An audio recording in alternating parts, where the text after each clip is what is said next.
Corinthians chapter 12. 2 weeks ago, I started on this sermon, and I spent the entire time on an introduction to it.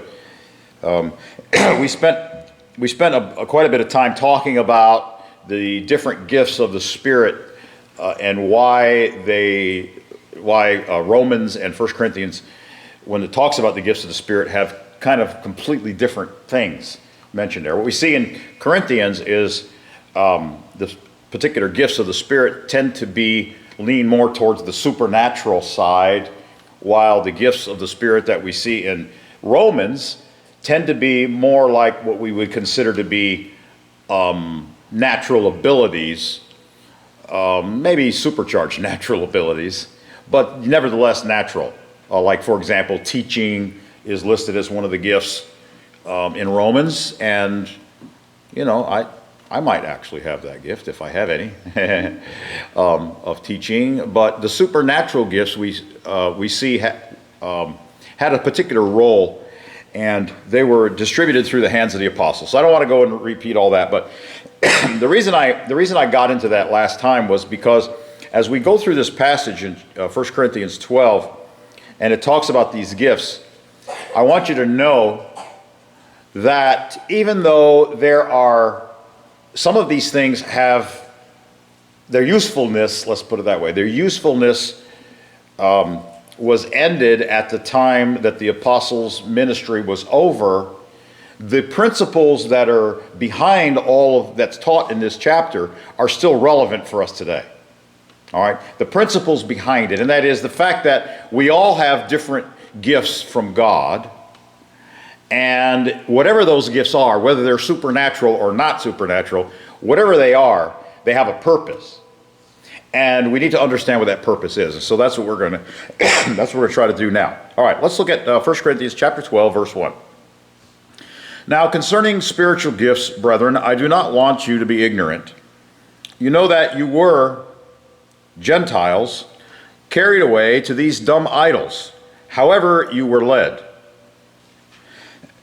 Therefore, I make known to you that no one speaking by the Spirit of God calls Jesus accursed, and no one can say that Jesus is Lord except by the Holy Spirit. Whenever you see the word therefore, what does it mean? Yeah, I've heard that. Anybody ever hear a preacher say that? Whenever you see the word therefore, you should ask, what is it there for? You've heard that before, right? It's not a bad slogan. It's kind of overused, but it's not a bad slogan. But what does it imply? What does it? What you see the word therefore? What does it imply? Summation. It's a conclusion. It's all right. It's drawing a conclusion based on what came before it, right? It's going to point to a conclusion based on what before it. So what it means is that verse 3, whatever verse 3 is teaching, is there because of verse 2. Right? You agree with that? Now, he says, look at verse 1. Concerning spiritual gifts, I don't want you to be ignorant. All right, so Paul's telling us his purpose now. He doesn't want us to be ignorant about spiritual gifts. Then he says, he points to the history of the people that he's writing to. What was their history? What did they used to be? Pagans. Pagans are people who worshiped idols. You know that you were Gentiles carried away to these dumb... Now, why? Tell me something. Why does he call them dumb idols? You know, every word is important in the Bible. All right? Every word has meaning. Why does he call them dumb idols? They couldn't speak. The word dumb means they couldn't speak. But why does he call them idols that can't speak? It was one of the things that in Old Testament, I can't remember where, Ben was here, he could give a He could give it a shot. He could, right off the top of his head. You got to catch up there, Steve. God was basically saying, let's take all your pagan idols and let's hear what they have to say. Yeah, you're right. Let's see them do wonders. Yeah, that's right. Isaiah particularly. In Isaiah and his prophecies, God is speaking through Isaiah the prophet, and he essentially mocks the pagan gods. Mocks them. Look, they're made out of wood. They can't speak. They can't even stand. In fact, you got to nail them down so they don't tip over. You know, and you've got all these prophets talking about the true God and what he has done and how he has revealed himself in so many ways. And the pagan gods, look, hello, nobody's home. You know, that's essentially what they're doing. It was sort of a mockery of the pagan religions, all right? And so Paul, he kind of carries that into his comments here. He says that the idols that the Gentiles used to worship are dumb. They can't speak. Now, why does he say that in this context? He says it because in this context, he's talking about spiritual gifts and that the true God does something in contrast to the pagan gods who can't speak. And what is that? He speaks. All right, the true God speaks. And with regard to some of these gifts, they are speaking gifts. That is, God gave, the Holy Spirit in the early church gave certain men words to come forth from their mouth. That was the words of God. That's what prophecy was the words of God. And when they spoke in tongues, that is, in languages that were foreign to them, that is, God gave someone the ability to speak his words in a different language than they knew themselves for the benefit of somebody else who spoke that language. And it was a miracle because that person had never learned that language. How could they speak something in a language they had never heard? And that was a gift that God used in the early church as well. All right? A lot of these gifts had to do with God speaking by the Spirit through individual people, in contrast to the dumb idols who couldn't say anything. All right, so he's implying here that what was going on with these gifts is something supernatural, right? All right, look at the next verse. Oh, before we go there, notice the words carried away in verse 2. He said, you were Gentiles carried away to these dumb idols, however you were led. Now, how were they led to worship idols? Pagans. How were they led? The word led means to be, it's exactly what it means in English. You lead sheep, right? Isn't that right? What does it mean? You get them to follow you to someplace.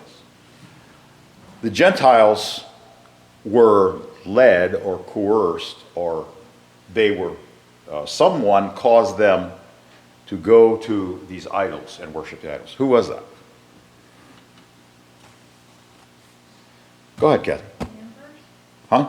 The emperor, the leader? No, I was thinking more of along the lines of the devil Oh, and demons. same. All right. Again, if you go back a couple chapters, I pointed this out before, but just flip back a page to chapter 10, verse 19, when he says, what am I saying then? That an idol is anything, or what is offered to idols is anything? Rather, the things which the Gentiles sacrifice, they sacrifice to demons and not to God.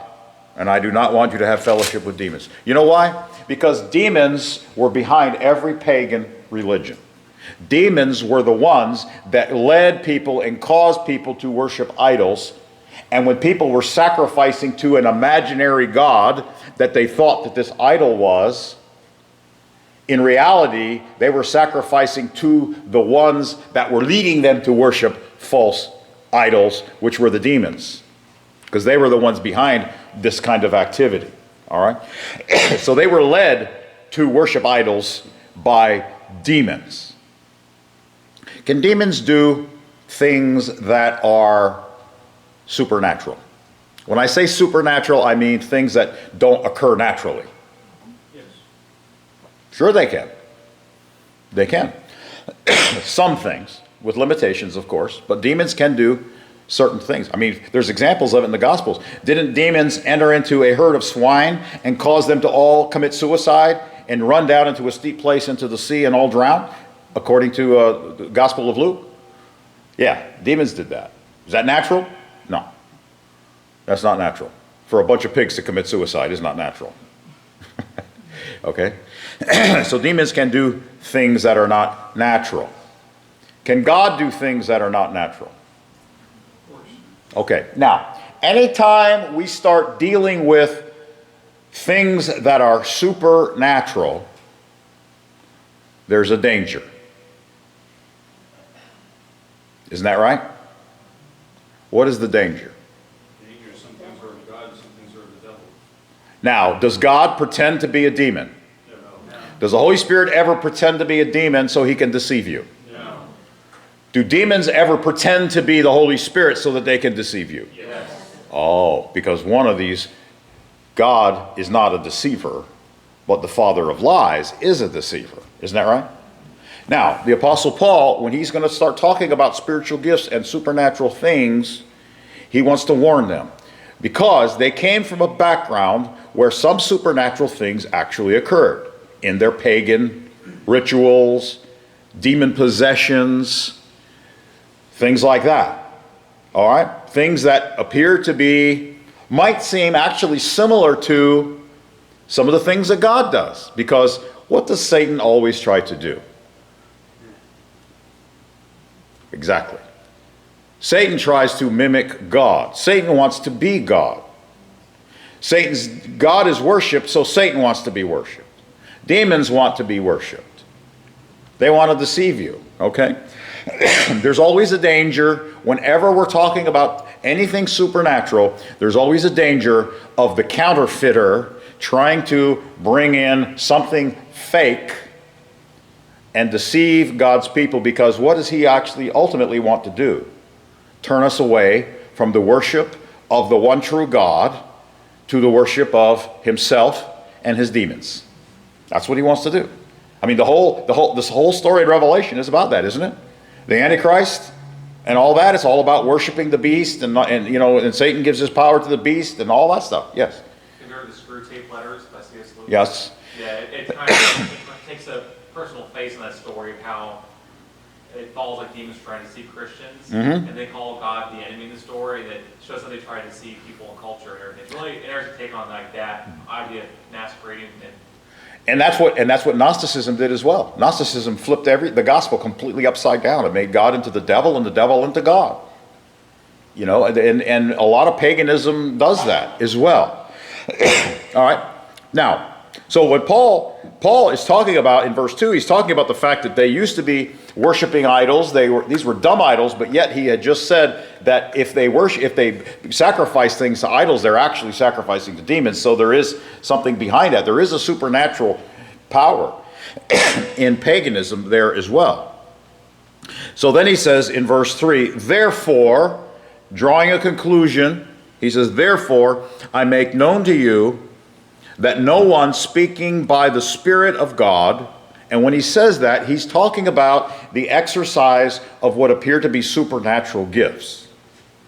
That is, speaking type gifts. Prophecy, speaking in tongues, a word of knowledge, things like that. All right?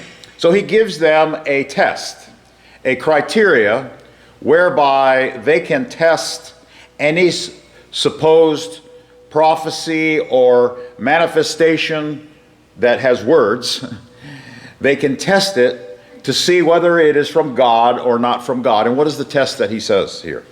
Therefore I make known to you that no one speaking by the Spirit of God, that is, not just speaking from themselves, but speaking in this supernatural way, calls Jesus accursed. And no one can say that Jesus is Lord except by the Holy Spirit. Now, it doesn't mean a person can't say that. It means someone speaking under a supernatural influence, that the words are not coming from them, they're coming from some other source. That if that's the case, if they're proclaiming that Jesus is Lord, the Holy Spirit is the source, the supernatural source behind that.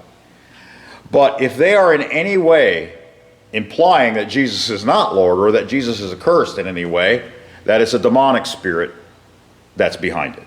All right, that's what he says. So this is a test that the Apostle Paul gives here. Now, can you think of another passage in the Bible, in the New Testament, that gives a similar test for what the source of the spiritual manifestation is? I see Stephen nodding his head back there. I don't think it's because he's in back pain. No, Okay, what is it, Steve? 1 John 4. Okay, let's look at that. 1 John chapter 4.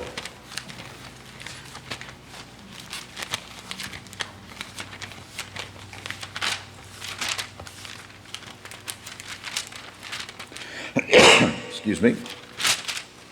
1 John 4, verse 1. Beloved, do not believe every spirit, but test the spirits, whether they are of God, because many false prophets have gone out into the world. Let me ask you this. Do you think there are more false prophets or true prophets? False. The vast majority of prophets are false prophets. Very few are true prophets of God. And that's because Satan's a deceiver. Verse 2. By this you know the Spirit of God. Every spirit, and notice it doesn't say every man. That's important. He doesn't say every person who says this. He says every spirit who says this. So he's talking about people who are speaking by a spiritual power, not from their own mind. All right? So, every spirit that confesses that Jesus Christ has come in the flesh is of God. And every spirit that does not confess that Jesus Christ has come in the flesh is not of God. And this is the spirit of Antichrist, which you have heard was coming and is now already in the world. Wow. Did you know the spirit of Antichrist, the demonic power behind the man Antichrist, who is probably alive today, but was not alive at the time that John wrote this? There's a spirit. He's not just a man. In the Revelation, it's not just a man, the Antichrist. It is a man, but it's a demon-possessed man. All right? There are demon-possessed people. I mean, we have examples of that in the Gospels, right? The Antichrist is a demon-possessed man. The demon that is going to possess him was already alive, or I shouldn't say alive, because that's kind of a human term. He was already active in the day of the apostles, and he was leading people astray and acting in various ways. In fact, it's the same spirit that's behind Gnosticism and all that stuff. Yes, Jordan. Is it possible for like someone who's been sealed by the Holy Spirit to become demon possessed? So that's come up to me a couple times. I don't think that's possible. I don't see how that could possibly be true. No. I think demons might torment certain people, but I don't see how a person can be demon-possessed, that that person is in their body. When a Christian receives the Holy Spirit, if the Holy Spirit's in there, he's not sharing it with some demon, I guarantee you that. All right? It's never going to happen. And if a person's demon-possessed, they don't have the Holy Spirit. And if you have the Holy Spirit, you don't have to worry about being demon-possessed. Okay? All right, it's not going to happen. Unless you turn yourself over to it, unless you cause the Spirit of God to leave you because you've completely forsaken Him and turn yourself over to something, then it might be possible. But as long as you have the Spirit of God, no, it's not going to happen. All right? Okay. Question. Does John, look at this passage again. He says, every spirit. Does he leave any out? Does he leave out any person speaking in tongues someplace, or any person giving a prophecy? Does he leave that out? No. They're all included, right? Every one. He says, do not, verse 1, do not believe every spirit. That's a commandment. In other words, if we're going to put that in proper language today, what would we say?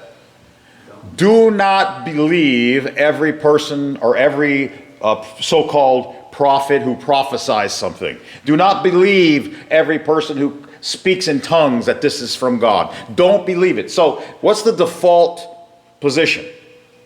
Don't trust them. Yeah, wait and see. Don't trust them. That's number one. Don't trust them. Because why? You have to test every single one. Isn't that what he's saying? You have to test every single one before you accept it. You cannot accept even one prophecy or tongues or whatever it is, anything that's claimed to be by the Spirit of God. You cannot accept it until you test it and until it passes this test. Isn't that what he's saying? Isn't that what he's saying? Why then do Christians by the thousands go into crusades and stuff by these guys who are babbling on in all kinds of languages, supposedly languages, or prophesying, or sitting on their TV show and saying, oh, I spoke to God this morning and he told me blah, blah, blah, blah, blah. And I said, oh God, but what about this? And God said, oh no, don't worry about that, Benny. Don't worry about that because this is what I'm doing over here. And he's quoting God verbatim, right? Question. Should you believe that? No. You should never believe it until you test it with this test. Okay? Yes. Didn't Paul encourage believers, though, like somewhere in Corinthians 2, speak in tongues in orderly fashion out loud, but as long as someone else there can test the, like, hear, listen to the, I forget where chapter he's in, but does he encourage them just to speak? He's encouraging them to what? Speak in tongues in the congregation. No, he actually discourages it in the congregation. That's in chapter 14, which we're actually going to get to one of these days as part of this series. He actually discourages that, but he does encourage prophesying. But we'll deal with that when we get to that chapter. This is chapter 14. We still have to get through chapter 12 and chapter 13 first on this subject. But the point I want to make is John is very clear that as a Christian, we are not to accept any kind of supernatural speech unless we have tested it with this test and it has passed this test. Now, did he say, just a second, Kathy, did he say that, if you read this passage, is he saying, well, then you should go up to the person and say, excuse me, you just made a prophecy. Do you believe that Jesus is the Christ? That Jesus Christ has come in the flesh. Do you believe that? Is that what he said to do? What did he say? Why didn't he say to do that? You tell me what. Or whoever answered, I didn't hear who did. What did he say? He said it's the Spirit that's confessing it. He didn't say that the person is confessing it. Did you see that? Isn't that what it says? Go ahead. If they're prophesying, they don't say either way, how do you know for sure? I mean, like, if they don't say, they didn't pass the test. If it's not part of their prophecy, they did not pass the test. If they do not confess in some way that Jesus is the Christ, that he has come in the flesh as part of their prophecy, while they're speaking by a supernatural power, then they are not of God. They're speaking by the spirit of Antichrist. All right? That's what he said. Even if you don't ask them, they have to say. You're not going to have a conversation with the Spirit. All right, the Spirit is coming over somebody and they're just blurting out whatever that Spirit said. All right, you're not going to have a conversation with them. So that's how you test. You're listening to what they said, and then you're analyzing what they said. And you're looking for a statement that confesses, and it may not be these exact words, but it will mean essentially that Jesus, or the Christ, has come in the flesh. Now, why that statement? What does that statement mean? So you have to understand the context of what was going on. This was a statement. John was actually drawing a line in the sand against Gnosticism. Gnosticism taught that Jesus and the Christ are two different persons. Jesus is a man, and the Christ is some spirit that just kind of came over him. But what John teaches in opposition to that is that God became flesh. See, there's a difference between a God being taken over a human body, a human person. There's a difference between that and God becoming a man. It's totally different. Isn't that right? You guys get the difference. Gnosticism taught that this divine being called Christ simply came upon a man called Jesus, and that they're actually two persons living in one body. That's what Gnostics taught. But the true gospel said that the Christ became flesh and that Jesus is that person. You guys get that difference? It may seem subtle to you, but it's not subtle. And in this context, it wasn't subtle at all. It was a difference between day and night. All right? These Gnostic, it's important that we understand these Gnostic ideas that were so common that the early church battled against. It's important that we understand them so we can spot the counterfeits. Because the counterfeits are bold. The counterfeits are, in fact, the deception is going to be so strong that Jesus said in Matthew chapter 24 that they're even going to try to deceive the very elect. The very elect. They're going to try to deceive them. The demons are in these false prophets. Can I add So, something to that? yeah, go ahead, Stephen. You may be going here next, I'm not sure, but in verse 2 where it says that every spirit confesses that Jesus Christ has come in the flesh is of God, that the word has come is in the perfect tense. Yes. Meaning that at the moment that John wrote this, Christ was in the flesh. Yes. And really the essence is about the resurrection of Christ. Yes. And his state now even. That's right. Yeah. Yeah. Let me rephrase that for the people online, because it's actually an important point that I should not have left out. Thank you for that. The word has come is a verb in the perfect tense, as Stephen said. What does perfect tense mean in Greek? It means, it points to an event that has happened in the past, but it's not just an event that happened in the past. It requires that whatever that event was, that the result of that continues to the present. Let me give you a good example of that, okay? I could say, my house burned down. Now, if I used, in Greek, if I used the normal, just the basic past tense, which would be aorist tense, if I use that in Greek, that means at some time in the past, something happened. What happened? My house burned down. Now, I could have rebuilt my house, and I could be living there now. It wouldn't matter, because it doesn't say anything, that tense doesn't say anything about the condition of my house now. All right? It just says it happened.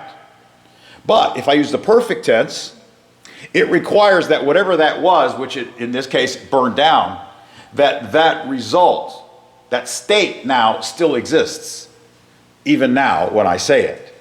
So if I want to say my house burned down and it's still a pile of ashes, I wouldn't use the aorist tense in Greek, I would use the perfect tense. You guys understand that? It's a simple concept. All right, so in English, you would say my house has burned down. But even that is not as emphatic as it is in the Greek. In the Greek, it means not only did it happen, but the state, that state still exists. Do you guys get that? It's kind of a combination of past tense and present tense. It's a combination of the two. Yes, Jordan. In English, you would have to say, my house having burned down still sits there. You also be Well, yeah, English, there is no way in English to say it that has the force of the Greek without actually adding a lot of extra verbiage that has all the force of the Greek. But anyway, what's the point then? All right, well, let's look at this passage again, verse 2. Every spirit that confesses that Jesus Christ has come, that's that perfect tense verb, in the flesh, is of God. So what he's saying is he's talking about an event in history. Jesus Christ came in the flesh, right? Now, because he uses the perfect tense, it means Jesus Christ still is in that condition of having come in the flesh. Does that make sense? All right, so what does that mean? It means Jesus Christ, when John wrote this, and he wrote this, probably more than 3 decades, maybe 4 decades or 5 decades after Jesus rose again and ascended to heaven, where Acts tells us that, he's seated at the right hand of the Father, and Hebrews says he's waiting for his enemies to be made his footstool, all that kind of stuff, right? He is in the flesh, that he's in the same condition that occurred when he became flesh, when God became flesh, as John talks about. So, let me ask you this. There are lots of Christians who teach that we're all going to fly away to heaven and we're going to get rid of this body and have a new body and all this other kind of stuff.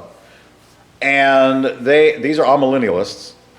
And many of them also say that Jesus, when he ascended to heaven, yes, he did come out of the tomb and he was a physical person, but when he ascended to heaven, he got rid of that earthly body because, that's not needed in heaven. And so now, he's in a different form now. Is that acknowledging that Jesus Christ has come, perfect tense, in the flesh? No, it's not. In fact, if you look at Acts chapter 2, Peter's sermon, when he's preaching, he talks about David. In fact, I want to look at that. I want you to see this. It's very important to this topic. Acts chapter 2, because it's part of the test of what is of the Spirit of God and what is of the spirit of Antichrist. Peter talks about Jesus in verse 22. He calls Jesus a man. I want you to see this. Men of Israel, hear these words. Jesus of Nazareth, a man, attested by God to you by miracles, wonders, and signs, which God did through him in your midst, as you yourselves also know. Him, that is this man, who is Jesus of Nazareth, him being delivered by the determined purpose and foreknowledge of God, you have taken by lawless hands, have crucified and put to death, whom God raised up, having loosed the pains of death, because it was not possible that he should be held by it. And why couldn't death continue to hold on to Jesus? He goes on the next verse. David, For David says concerning him, quote, I foresaw the Lord always before my face, for he is at my right hand that I may not be shaken. Therefore my heart rejoiced and my tongue was glad. Moreover, my flesh also will rest in hope, for you will not leave my soul in Hades or the grave. What is the soul, by the way? A living person, right? A person. Nor will you allow your Holy One to see corruption. You have made known to me the ways of life. You have made me full of joy in your presence. That's the end of the quote from David. Then he says, Men and brethren, let me speak freely to you of the patriarch David, that he is both dead and buried, and his tomb is with us to this day.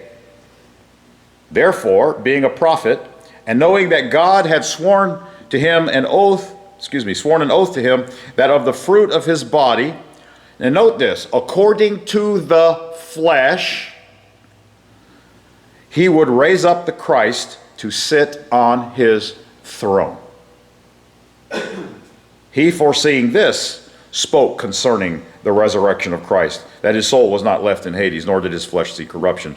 This Jesus, that is, this Jesus according to the flesh of David, the offspring of David according to the flesh, the one who is going to sit on the throne in the flesh, is what he's saying.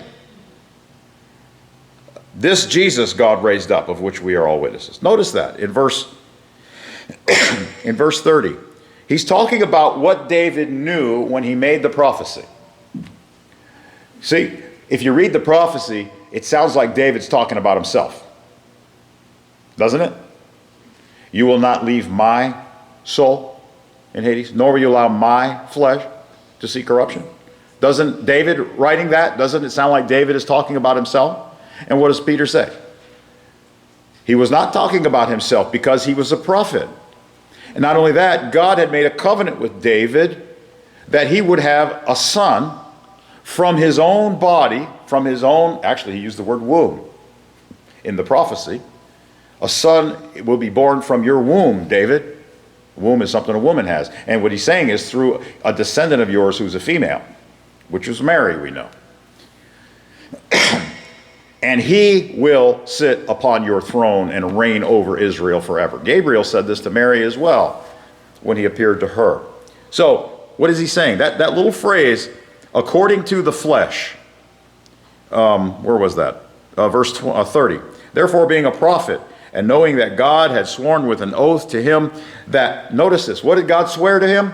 That of the fruit of his body, according to the flesh, he would raise up the Christ to sit on his throne. What does that mean? It means when Christ returns and sits on the throne of David to reign over the earth, he is going to do it in the flesh. And it's not only his flesh, it's the flesh that descended from David. Is that human flesh? Yes, otherwise it's not flesh that descended from David. Otherwise the covenant God made with David would fail. Unless Jesus Christ, when he comes back to reign, is in the flesh and sits on the throne in the flesh, then God's promise to David has failed. Isn't that right? According to these passages. Now, what do the Gnostics teach? Oh, flesh is evil. Right? Physical substance is evil. Therefore, our goal is to escape the body and to ascend into the heavens as a ghost. That was their hope. Because flesh is evil. Therefore, death is good. Resurrection is bad. Death is release from this prison of the body. Resurrection is further entrapment in physical matter, which is bad. Ascending to heaven is good because we get away from the physical creation. The restoration of the creation and ruling and reigning with Christ in this creation is bad because physical substance is bad. It's the cause of evil. See, that's Gnostic thinking. And the problem that the early Christians had to face and deal with was all this Gnostic ideas that were coming into the church. Paul had to deal with it in 1 Corinthians when the Corinthians were denying the whole idea of resurrection. Why? Because they were right next door to Athens where all this Greek philosophy was, right? That it had invaded. It was already starting to creep into the church there. And John had to deal with it. In all three epistles of John, he deals with these concepts. And so what he does is in 1 John chapter 4, he draws a line in the sand. He says, look, and not only that, remember, as Paul said in 1 Corinthians 12, these guys were used to hearing from demons, and now they're seeing God manifesting through spiritual gifts as well, speaking. And they're comparing these two things, because there's a lot of false prophets out there, John says. So how are they going to test them? It's this basic concept between the Gnostic concept, which comes from Greek philosophy, that basic concept that matter is bad, that spirit is good, and all this kind of stuff. And that worked its way out in the person of Christ as, well, the Christ can't be a physical person because that would make him bad because it's physical substance. So they found ways to separate the man Jesus from the Christ who is a divine spirit. They found ways to separate them, right? Various ways to separate it. One was, well, the Christ spirit was the dove that came upon Jesus at his baptism. Jesus was just a man, and then he left him at the cross. All that. They had all kinds of mythologies, or other Gnostic ideas were that Jesus only appeared to be human. He wasn't actually physically human. He was more like a phantom, that it was meant to, just kind of make people think he was human, but he wasn't really human. And so we had all these concepts going around in the early church. John draws a line in the sand. He says, look, all that stuff is not coming from the Spirit of God. It's coming from the spirit of Antichrist. All right? And so he gave the early church this test. When these spirits are speaking, he wants them to look for these kinds of things. Anything that's teaching this Gnostic kind of Christ is not of God, it's of the spirit of Antichrist. Those who are, just 1 second, Spence. Those who are teaching the idea that Jesus, the Christ, became fully human, that he was flesh and blood, like you and I are, this is from the Spirit of God. That's what he taught. That was the test. And it was because these two ideas that are opposed to each other, one was coming from the Spirit of God and one was coming from the spirit of Antichrist. All right, and you got to be very careful. And what the devil has done down through the centuries is he has taken some of the ideas from this and he has sort of intertwined them into Christianity here and there. And we have a mess today. Go ahead, Spence. I'm sorry to cut you off there. Opinion as to why he chose to say the spirit of Antichrist as opposed to like the devil or Satan? Yes. Yeah, I'll tell you why I think that's the case. Because the deception in the last days and the Antichrist himself is going to be a revival of Gnosticism. The religion of the beast is a revival of Gnosticism. And what Satan has done is he has so infiltrated the Christian church with Gnostic ideas that it will make it fairly easy when the Antichrist does come for them to take that final step into that final apostasy.